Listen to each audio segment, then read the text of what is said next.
Assalamualaikum warahmatullahi wabarakatuh. Kami dari Prodi Pendidikan Agama Islam semester 5A dalam mata kuliah ICT in Education, kami adalah kelompok 2 untuk pembahasan materi-materi yang telah diberikan oleh dosen pembimbing kami. Nah, di sini kami membahas tentang media pembelajaran berbasis ICT, yang mana pengertian yang pertama akan dibahas oleh teman saya Ovilia Erliandari. Pengertian ICT, teknologi informasi dan komunikasi atau Information and Communication Technology, adalah teknologi yang mencakup seluruh peralatan teknis untuk memproses dan menyampaikan informasi.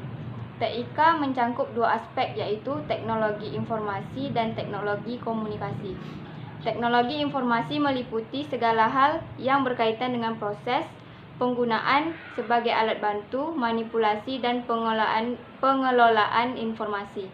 Sedangkan teknologi komunikasi adalah segala sesuatu yang berkaitan dengan penggunaan alat bantu untuk memproses dan mentransfer data dari satu perangkat ke perangkat lainnya. Dengan demikian, teknologi informasi dan komunikasi adalah dua buah konsep yang tidak terpisahkan. Teknologi komunikasi dan informasi mengandung pengertian luas, yaitu segala perbuatan yang terkait dengan pemrosesan, manipulasi, pengelolaan, pemindahan informasi antar media. Istilah TIK muncul setelah adanya perpaduan antara teknologi komputer. Tujuan penggunaan pendidikan berbasis ICT yaitu: 1. Pengembangan ICT network untuk umum dan universitas seperti Riset dan Pendidikan Network Indonesia. 2. Mempersiapkan suatu rancangan pengembangan sumber daya manusia dalam mengaplikasikan ICT. 3. Mengembangkan dan meningkatkan kurikulum berbasis ICT. 4. Menggunakan ICT sebagai suatu bidang dari kurikulum pembelajaran di sekolah, universitas, dan pusat-pusat pelatihan. 5. Mengadakan program yang berhubungan dengan pendidikan dengan mengikut sertakan sekolah-sekolah dalam pembelajaran seluas-luasnya. 6. Memfasilitasi penggunaan internet dan efisien dalam proses pembelajaran. Selanjutnya, kami akan membahas tentang jenis TIK yang umum digunakan dalam pendidikan. Yang pertama ada e-learning. Meskipun paling sering dikaitkan dengan pendidikan tinggi dan pelatihan perusahaan, e-learning merupakan pembelajaran semua tingkatan, baik formal dan non-formal, yang menggunakan internet LAN atau extranet WAN.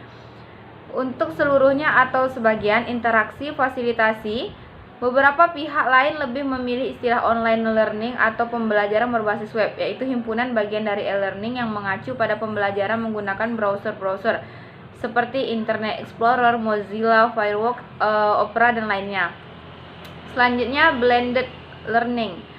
Blended learning adalah suatu model pembelajaran yang mencoba menggabungkan beberapa model pembelajaran yang telah ada. Seiring dengan perkembangan dalam teknologi informasi dan komunikasi, terutama dalam teknologi jaringan berupa internet, umumnya model-model pembelajaran yang digabungkan itu berupa model pembelajaran face-to-face atau tatap muka, offline learning, dan online learning. Tujuan umum pembelajaran model blend ini untuk mencari kombinasi model-model pembelajaran yang efektif. Pada akhirnya, model pembelajaran ini bertujuan untuk mencapai keefektifan pembelajaran. Selanjutnya ada pembelajaran jarak jauh. Pembelajaran jarak jauh ini atau sering disebut dengan distance learning ialah pembelajaran dengan menggunakan suatu media yang memungkinkan terjadi interaksi antara guru dan siswa. Dalam pembelajaran jarak jauh, antara guru dan siswa tidak bertatap muka secara langsung. Pembelajaran dimungkinkan antara guru dan siswa berbeda tempat, bahkan bisa dipisahkan oleh jarak yang sangat jauh, sehingga memudahkan proses pembelajaran.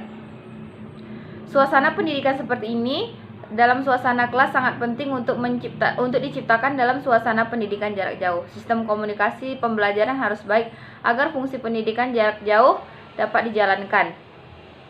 Nah, beberapa fungsi tersebut adalah, yang pertama adalah penyajian informasi. Penyajian informasi tidak hanya dalam pembelajaran seperti yang disampaikan oleh guru, tapi berpusat pada siswa. Contoh penyajian informasi diantaranya adalah presentasi dan demonstrasi oleh guru, presentasi oleh siswa, teks dan ilustrasi tercetak, audio, serta video.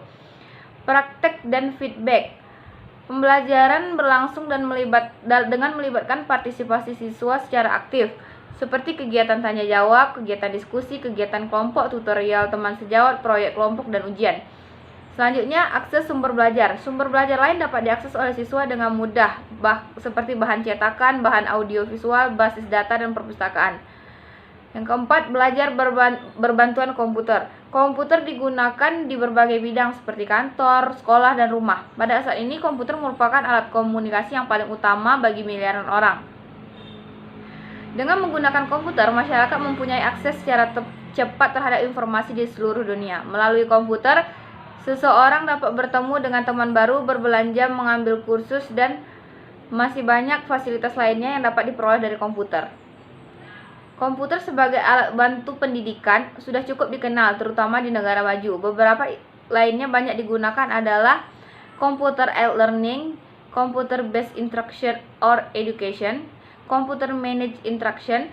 Dalam CBA, komputer juga digunakan dalam aplikasi-aplikasi, bukan pengajaran, untuk menunjang sistem pendidikan seperti mengolah data, mencatat kehadiran, dan sebagainya. Aplikasi bidang pembelajaran dengan komputer dan alat bantunya diantaranya adalah latih dan praktek, yaitu menggantikan pengajar untuk memberikan latihan kepada siswa. Selanjutnya ada tutorial atau penjelasan, sistem komputer yang digunakan untuk menyampaikan materi ajaran. Selanjutnya simulasi, digunakan untuk mengkaji permasalahan yang rumit dan banyak digunakan dalam bidang biologi. Terakhir adalah game atau permainan. Game ini sangat digemari oleh anak-anak dan dapat menambah pengetahuan. Penggunaan komputer atau ICT dalam pendidikan boleh dibagikan menjadi 3 kategori utama, yaitu pengurusan, pengajaran, dan pembelajaran. Dan kajian tindakan penggunaan komputer dalam pendidikan dibedakan kepada 3 kategori. Dalam pembelajaran, yaitu kategori belajar dari komputer atau latihan tubi dan tutorial, kategori belajar tentang komputer atau literasi komputer, dan kategori belajar dengan komputer yang berdasarkan perspektif konstruktif. Pengajaran dan pembelajaran yang berpusat pada pelajar komputer atau ICT digunakan untuk aktivitas pembelajaran yang bersifat pembinaan ilmu pengetahuan, seperti mencari dan memproses informasi, menyelesaikan masalah, dan menggunakan aplikasi multimedia dan authoring. Kemudian penggunaan komputer oleh guru dalam melakukan kajian, tindakan bagi aktivitas penyimpanan data, dan penganalisis data menggunakan alat statistik. Selanjutnya, model penggunaan ICT dalam pembelajaran. Pendidikan mempunyai dimensi yang luas. Pendidikan merujuk pada dimensi program dan strategi dalam pembelajaran dalam rangka mengembangkan kemampuan belajar siswa. Terdapat beragam pemandangan mengenai model pemanfaatan ICT atau internet dalam pendidikan, antara lain yaitu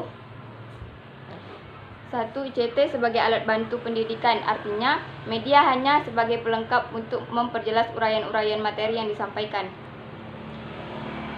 Yang kedua, ICT sebagai sumber, artinya ICT digunakan sebagai sumber informasi dalam pembelajaran. 3. ICT sebagai sistem pembelajaran. ICT dirancang sedemikian rupa sebagai suatu sistem pembelajaran yang diintegrasi.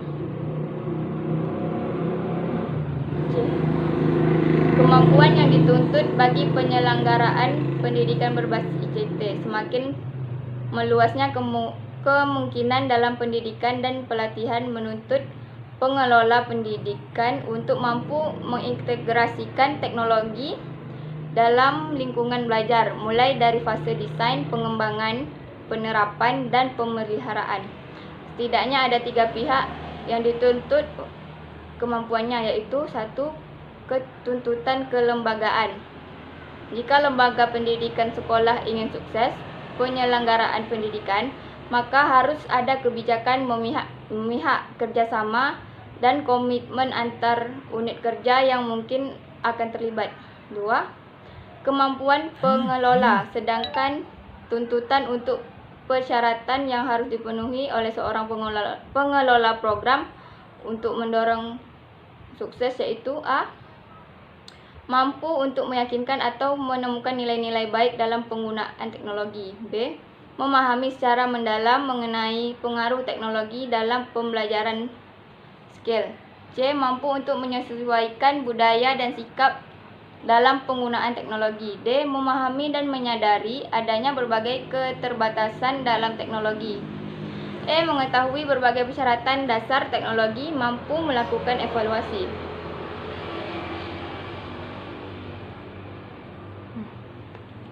Selanjutnya ada hubungan guru dan teknologi. Guru dan teknologi, khususnya ICT, mempunyai hubungan yang menarik. Perkembangan ICT yang mempengaruhi bidang pendidikan bukan hanya membawa berbagai kemudahan, serta memberikan kemudahan-kemudahan pada seorang guru, namun juga menimbulkan kesulitan pada aspek penggunaan dan pengintegrasian dalam pengajaran dan pembelajaran pendidikan. Meski segala keperluan teknologi dan infrastruktur lain disediakan, namun faktor guru masih belum mendapatkan perhatian. Ini bermakna bahwa pengetahuan dan kemahiran ICT serta sikap terhadap ICT dimiliki guru adalah penting. Terakhir, faktor guru dalam penggunaan ICT. Pendidikan pesan ICT dalam dunia pendidikan, terkhusus dalam proses pengajaran dan pembelajaran di sekolah, telah meletakkan satu tantangan yang besar terhadap profesi dan amalan perguruan. Berbagai kajian telah dilakukan untuk mengetahui pasti kemampuan guru dalam penggunaan komputer. Kajian-kajian yang berkaitan dengan hal ini pada tahun 1980-an telah memberi penekanan pada aspek operasi komputer, komputer dalam masyarakat, aplikasi komputer dalam pendidikan, terminologi dan konsep komputer, pembelajaran dengan komputer, serta perkakasan komputer. Nah, media pembelajaran adalah wahana penyalur pesan dan informasi belajar. Media pembelajaran yang dirancang secara baik akan membantu peserta didik mencapai tujuan pembelajaran masing-masing. Jenis pembelajaran memiliki kelebihan serta kekurangan. Karakteristik media pembelajaran meliputi visual, audio, dan multimedia. Sekian presentasi dari kami kelompok 2. Apabila terdapat salah dan silap, kami mohon maaf. Kami akhiri. Assalamualaikum warahmatullahi wabarakatuh.